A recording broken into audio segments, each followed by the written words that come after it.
Hello students, you just imagine if atoms were people at a party. They don't like being alone, right? They love to connect and bond. But how do they decide who to bond with and how many to hold hands with? That's exactly what Valency helps us understand. So let's break it down what they are.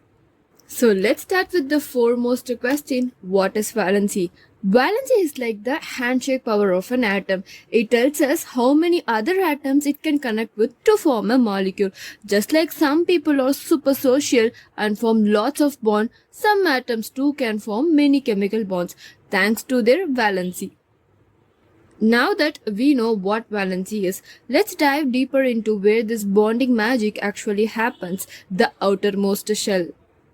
Now let us get to know the power of the outermost electrons. The electrons that live in the outermost shell are the real decision makers. Atoms want to be as stable as noble gases, so they will gain, loses or share electrons to achieve a full shell, and the number of electrons they have to give or take, that's their valency.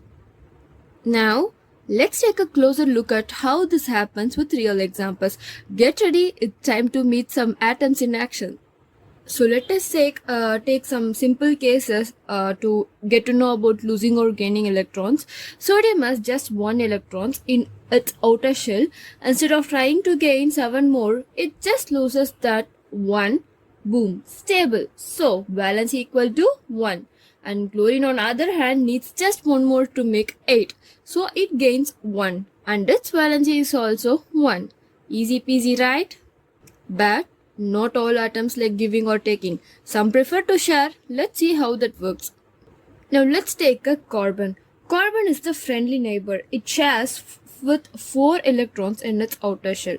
It needs 4 more, so it shares all 4 with others to form 4 strong bonds. That's why carbon's valency is 4.